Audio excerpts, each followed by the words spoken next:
Recently, I had the opportunity to live in New York City for 1 full month. Like so many other people, I have long dreamed of living in New York, and this experience gave me a little taste of what that could be like and helped me decide if I wanted to make that move more permanent. In this video, I'm going to walk you through my main takeaways from living in New York City, what I liked, what I didn't like, things that were surprising to me, and if I'm going to make that move more permanent based on this experience. So without further ado, let's dive right into it.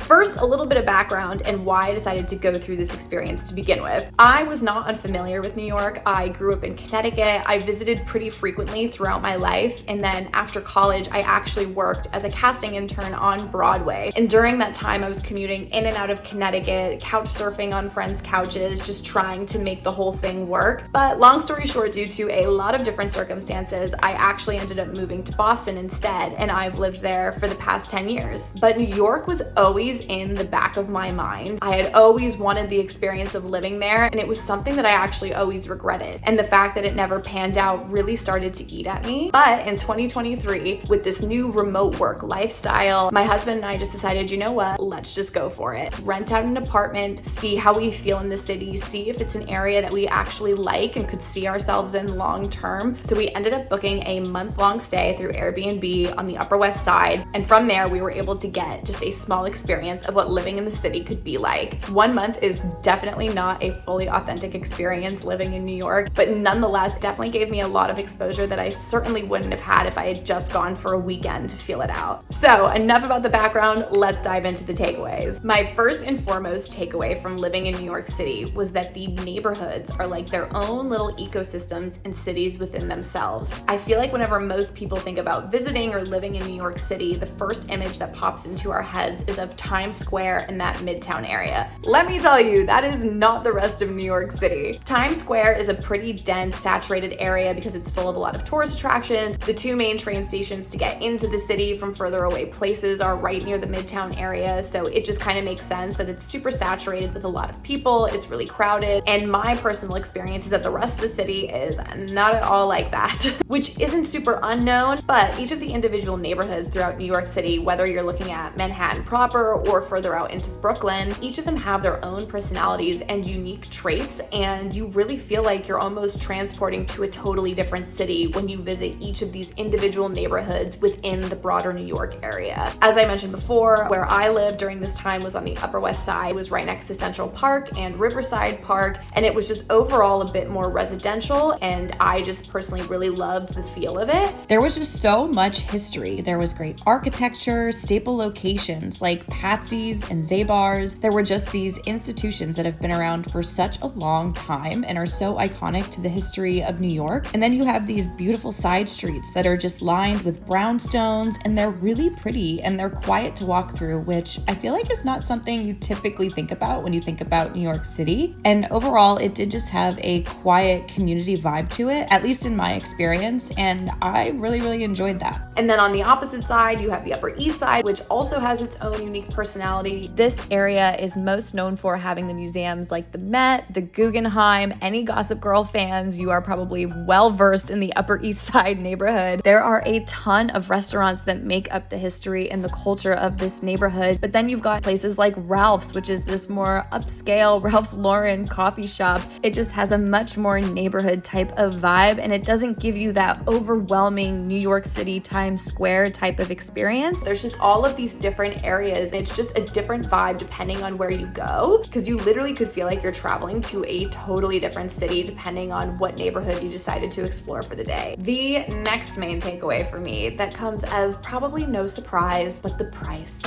For me, coming from a city like Boston, which is pretty expensive, Boston is typically ranked among the top 5 or the top 10 most expensive cities to live in the United States. So for me, I didn't expect to really feel much of a difference living in New York City. I was wrong. Between cost of living, cost of food, I would say even for a city that's expensive like Boston, the cost of those things in New York City was probably between 20 to 30% higher than it is in most other cities. That should come as a surprise to nobody. we all know that New York is really expensive, but even somebody like me was super naive thinking, I come from an expensive city, I really don't think it's gonna be that much of a difference. It was. So that is certainly something to consider. So props to all of you New Yorkers. I definitely give you a lot of credit because the price is certainly real and it is certainly something to consider if you are thinking about moving there full time. The next takeaway is also kind of an obvious one, but there is just so much to do. There are so many different types of activities that you can do in that city, and they are endless. I thought that 1 month was gonna be a pretty decent amount of time to stay in New York City and check off all of those core things that we wanted to do. I was wrong.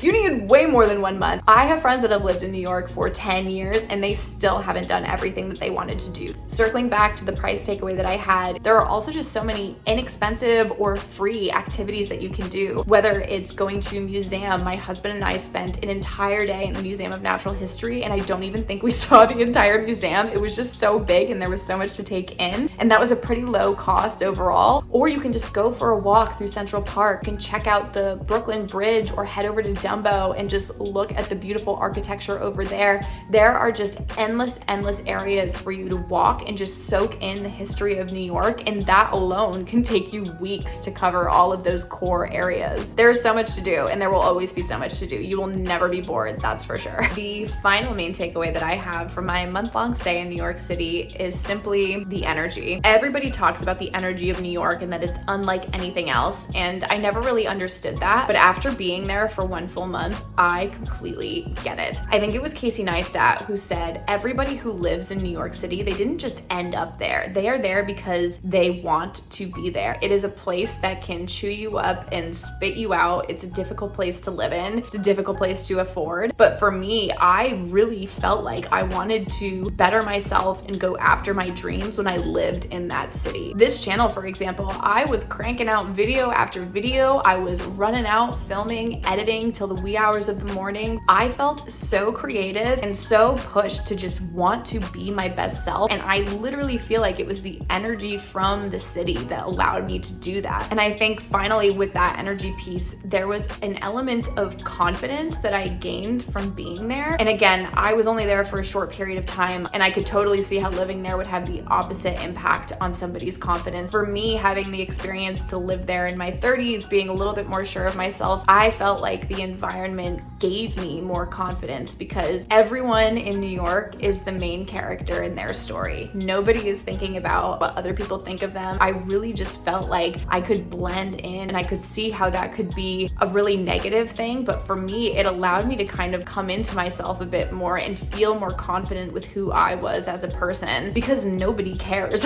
Everybody is out there living their own life. They are the main character in their stories, and that's how everybody should feel. We should all be the main characters in our own stories, and for some reason, I've only ever felt like I could be that in New York. Those are kind of the main takeaways that I had from being in the city for 1 full month. So as for the big question, will we be moving to New York full time? As of right now, the answer is no. And it's not because we didn't have an amazing experience. Personally, for me, living in New York City for 1 month was the best experience of my life. I am so grateful that we were able to do that. But as of right now, it just doesn't make sense where we are in our lives to uproot and move to the city. However, the door is always open. I am open to any opportunity to visit, any opportunity to potentially live there for a longer period of time. But overall, I absolutely love New York City, and it will always be a city that's really near and dear to both of us, especially after this 1 month experience. But with that being said, I hope you enjoyed some of these core takeaways that I had from living in New York City for 1 full month. Have you ever lived there before? Have you visited? What do you think? If you liked this video, definitely feel free to give it a thumbs up and subscribe to my channel. I will link all of the videos from our 1 month New York City stay in the description below. But yeah, I hope you enjoyed this video, and I'll see you in the next one. Bye.